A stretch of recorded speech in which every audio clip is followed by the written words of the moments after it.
Hello, welcome to in the Reactor, and we'll be reacting space today to What again, If Gine and Went why to is Earth that with a Goku, surprise? Part Well, 5. it's a little bit of a I hope surprise y'all for are enjoying Gine. these reactions, and I noticed that Masako Hey guys, dropped, Masako X here. Now this next part of this story has been a long time coming for many people in particular because it's been at least a couple of months. Usually, what ifs are like kind of going up and down in terms of interest amongst you, but there's been one story that has been consistently raved about throughout the entire community of this channel.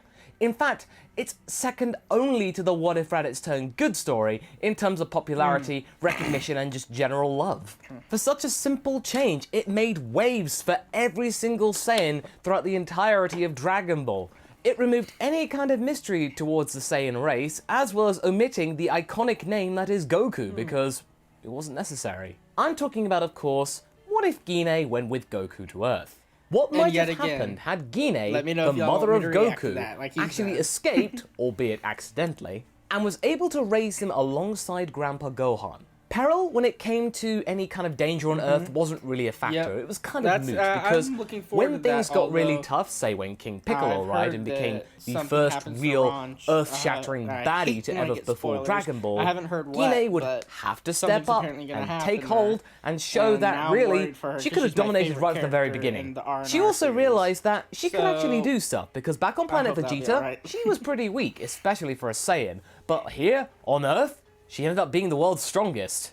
It gave her a sense of confidence, and it allowed her to really kind of sort of embrace the idea that she'd have to be protecting Earth instead of just trying to hide on it. And it also meant that she got to bond and train with her son, which pleased them both greatly. After 4 parts, we've got to the point where they've managed to defeat Vegeta, and he's been running home with his tail between his legs because he managed to keep his tail, because he never even got to become Uzaru, he got beaten down that much. That was thanks to all the extra training that Kakarot managed to do on King Kai's planet, as well as all the other stuff that he managed to get to do with Gine. Despite showing that 2 low-class Saiyans could beat the Prince of all Saiyans, Gine thought at that point it was the best time to kind of take a step back, you know, and just give everything to Kakarot, her son, and she could just start to retire and live the peaceful life again. Her job was done, but it didn't go down well with her son at all.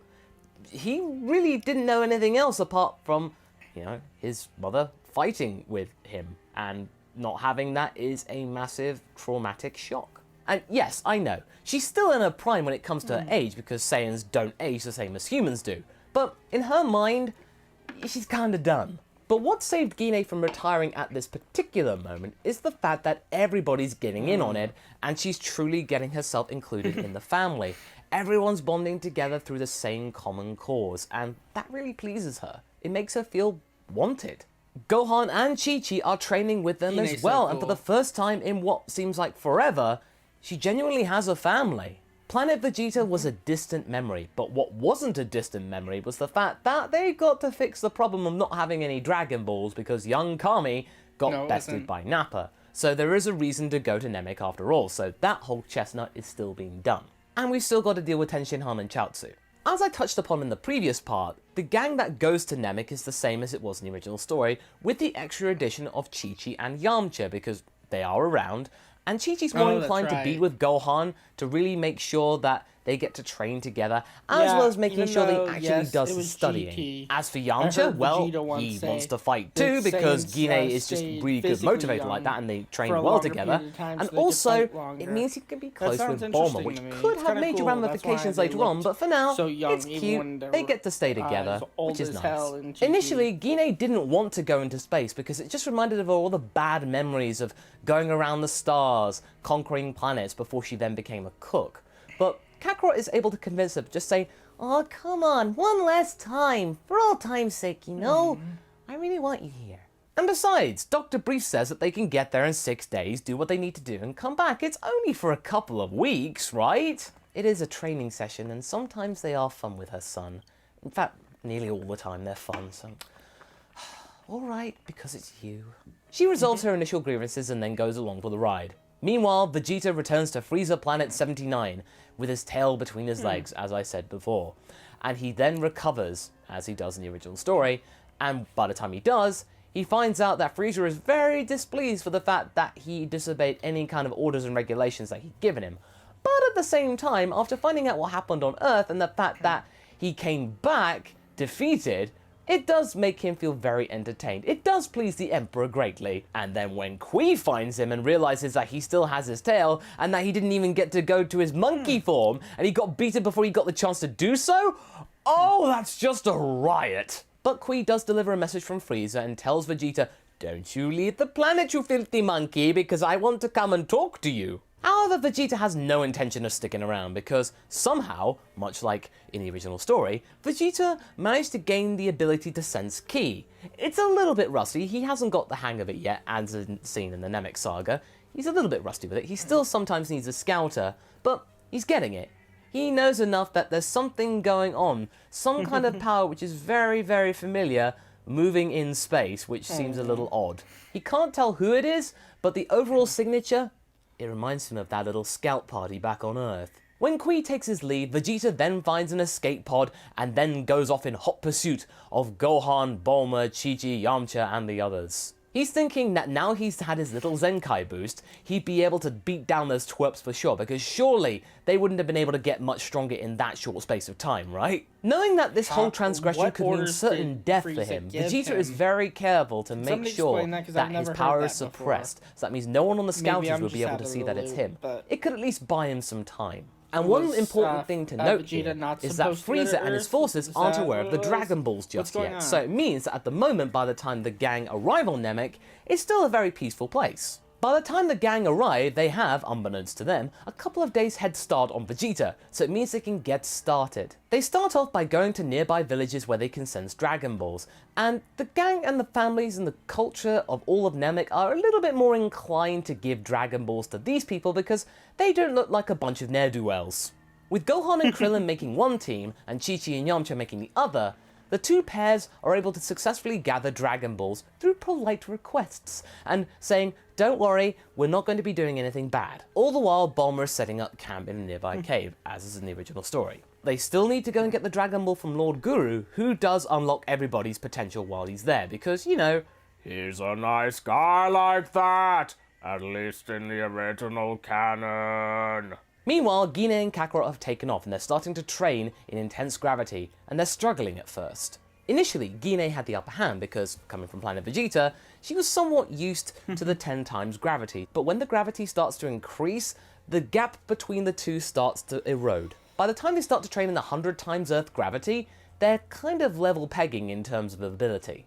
It does mean that Kakarot has a genuinely good training partner, and it means that the training that they are able to do in those 6 days is very effective. In the original story, there was a 9 times multiplier from the moment that Goku left original planet Earth to then when he arrives on Namek when he fights the Ginyu Force. Here, I think it's going to be like an 11 times multiplier. All of these numbers coming from the multiple Daizenshuu as well as the Tree of Might movie pamphlet from back in the day. Kakarot could essentially beat the entirety of the Ginyu Force in his base form alone. Forget about Kaioken. All the while, Gine has been trying to come to terms with her place in the universe. Initially, she started off as a little scout working with Bardock, and then when she found out that she wasn't no good at that and she was derided for it, she became a cook, and that's all she thought she would be. But how things have changed in just a short couple of decades. Stronger than most Saiyans, in fact stronger than King Vegeta now at this point. The two of them, low-class Saiyans, have beaten the odds. Bardock could never have hoped to dream of this kind of power, and here's them, both of them. Kakarot with a power level of 2 at birth, her with a power level of 500 and destined to become a chef. Now they are having powers almost in the 6-figure I know he plays Goku. Her thoughts Gohan. then Does also he also turn to play Raditz, her eldest son. What is he up to now? Back in part 3, we talk about the fact that Raditz and Gine meet up back on Earth, and he goes off into the stars to try and find his own place in the universe, away from the Frieza Force. She keeps thinking about Raditz and hopes that he's okay, but one thing's for sure, she's glad that he's away from Frieza. One thing that Kakarot wanted to try and do while they were training is show to Gine the power of Kaioken, and hopefully she'd be able to do it too, because, like him, she's a Saiyan, and therefore she might be able to use the power as well. Gine tries to understand the Kaioken and learn the basic principles of it, but the problem is that they don't have enough time for her to be able to use effectively and reliably. Kakarot had up to almost a year to be able to try and figure it out, whereas Gine has maybe just a few days. it doesn't work like that, and I don't think Kakarot realizes this until Gine has to point it out. She does promise Kakarot that they will try and figure it out once they get home. Back on Namek, the gang are able to summon Purunga, the Dragon of Namek, thanks to the help of Dende, a young Namekian which was charged by the elder Mori to just help each other out and make sure that relations between all the other villages are even smoother. Purunga is summoned and says that they have 3 wishes, which is a pleasant surprise for the Earth crew. Oh, yeah. They thought they'd only get 1. The dragon does point out that he can only bring back 1 person at a time. First off, let's wish back Kami. Kami is then revived back on Earth, and therefore the Dragon Balls of Earth are revived too. They are reset. From there, they debate whether they should bring Kami to Namek, but then Yamcha points out that, are they sure they should do that? Because that would mean that the Earth is relatively defenseless, and also, they need to bring back Tenshinhan and Chaozu, so if they got 3 wishes, then they can do that. That is very true. So therefore, with the 2 remaining wishes, they wish back Tenshinhan and Chaozu. They can use the now revived Dragon Balls to wish anyone back that was killed by Vegeta and Nappa. With that, the dragon dissipates and the gang are about to take their leave, their job done. But, uh-oh. They've got to tackle the fact that Vegeta is right there, pissed off and ready for round 2. Frieza then gets word that, sure enough, Vegeta did leave the planet and has taken a pod away to some kind of godforsaken planet. This annoys Frieza greatly, but he tries to keep his cool because, no matter, he doesn't feel it's any kind of a concern for him to go out there himself. So, he actually calls the Ginyu Force to go and take care of Vegeta. If he actually ends up to still be alive, he will then do the favor and finish the job himself. He passes the coordinates of Vegeta's escape pod to the Ginyu Force, and they then set off for Namek. He also tells Zarbon and Dodoria to follow the Ginyu Force and help up with the cleanup effort, because they know that, if they're going to be fighting Vegeta, it's quite clear they're going to be leaving a mess. Also, it's worth trying to find out if that planet is indeed worth something, you know. Waste not, want not. By the time we get to Vegeta accosting the gang, they have no choice but to fight. Sure, their powers have increased thanks to Lord Guru, but Vegeta's managed to increase a little bit more in the same time, so they've not really gained much.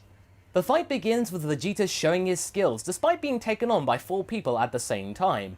Yes, their cumulative power may be better than Vegeta, but Vegeta knows how to divide and conquer. He's seen this before.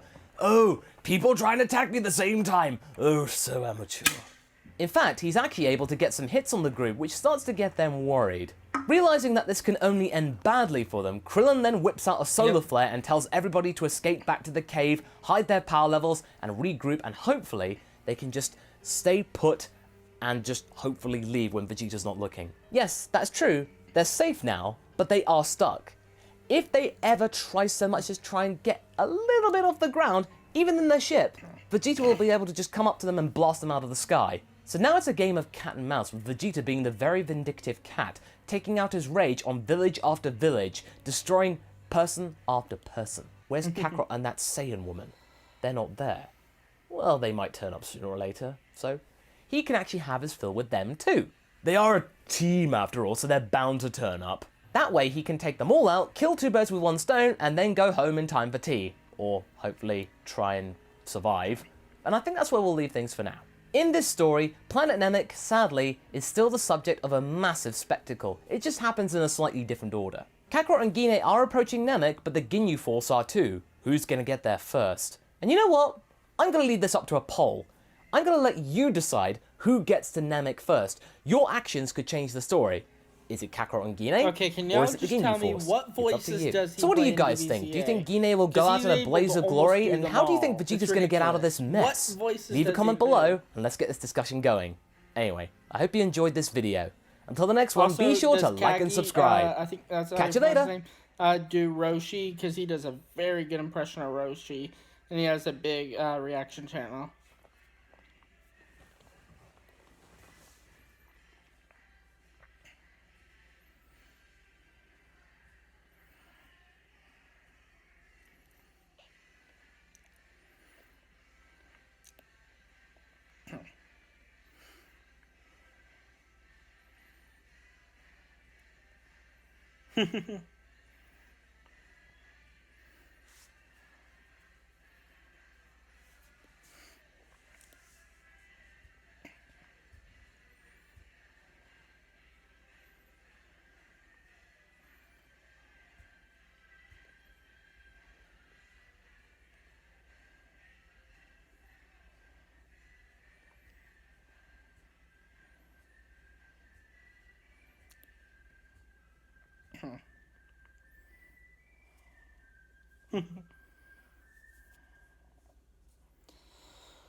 Hmm.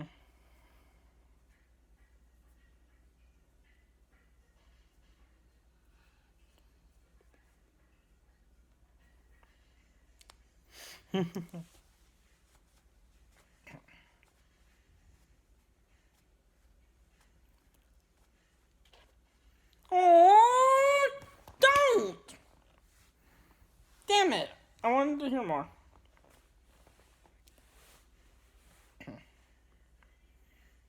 Hmm.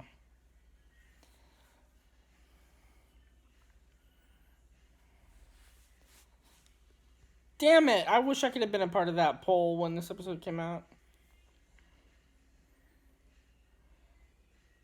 I need to catch up.